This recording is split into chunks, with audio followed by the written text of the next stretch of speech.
Personne n'est épargné. Que tu sois théologien, que tu sois pentecôtiste, tu réunis le combat ou pas, tu seras confronté.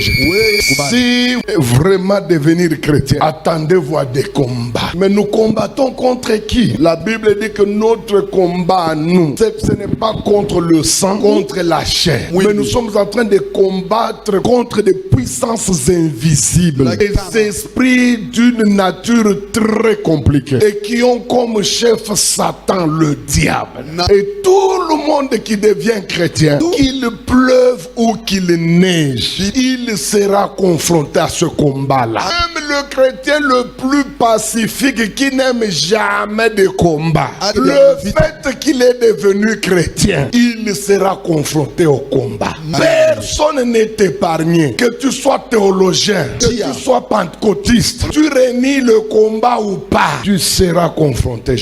Alors je vous ai dit, il y a beaucoup de déséquilibre dans ce combat-là entre nous et ce monde-là. Premier désavantage chez nous, nous sommes visibles, mais les esprits-là sont invisibles. Deuxième désavantage, nous quand nous parlons, ces esprits-là entendent, mais quand eux parlent, nous n'entendons pas. Écoutez, ils nous voient, nous ne les voyons pas, mais nous sommes obligés de les combattre. Quel combat déséquilibré! Il y en a même qui se demandent, est-ce que nous pouvons sortir victorieux de ce combat-là? Je vous ai dit que oui, c'est vrai. Mais non seulement nous allons sortir victorieux, déjà dès le départ nous sommes victorieux. Maintenant, comment nous devons combattre ces gens-là? Je vous dis, c'est un royaume compliqué, un royaume bizarre. Et l'une des meilleures façons de combattre ce royaume, c'est d'étudier très bien ce qu'il est. Or, dans cet enseignement, nous n'avons pas commencé à étudier ce qu'ils sont. Nous avons tout simplement poussé nos regards sur leur lieu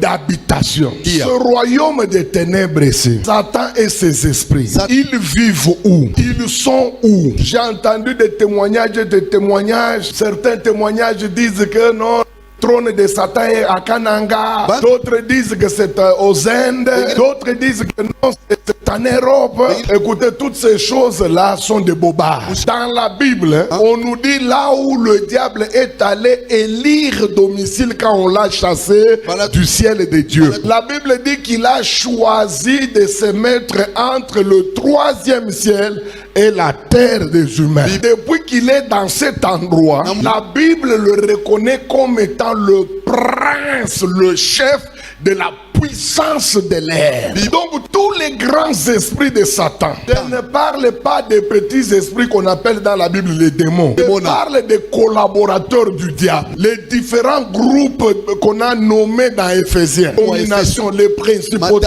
les autorités.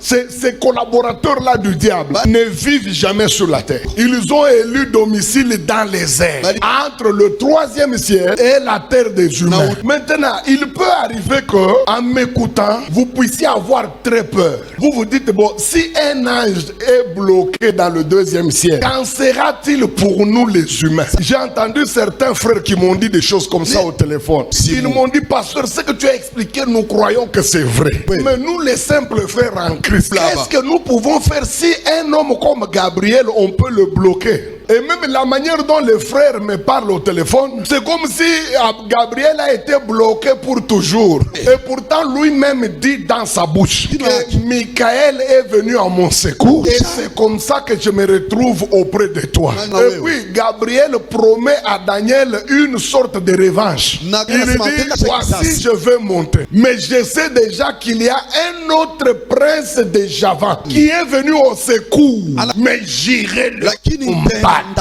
C'est Gabriel qui le dit dans sa bouche. On dirait la descente de Michael l'avait fortifié. On dirait la descente de Michael lui avait donné un plus. Et il dit à Daniel, je vais retourner les combattre tous les deux. Et j'imagine Gabriel est monté et il les a battus, il est passé. Puisque la Bible ne nous parle plus d'une autre éventuelle descente de Michael. C'est vous dire qu'il est possible de vaincre toutes les manigances du deuxième siècle. Rien que par les paroles de Gabriel, nous pouvons comprendre nettement que toute personne qui est dans le camp de Dieu est capable capable de déjouer tous les plans du deuxième ciel. C'est Gabriel lui-même qui le dit. Il dit, Daniel, voici je vais retourner. Je suis au courant, je sais qu'il y a un autre prince de Javan qui est venu au secours du prince de Perse. Mais j'irai et je vais les combattre. Ça signifie que c'est possible de mettre par terre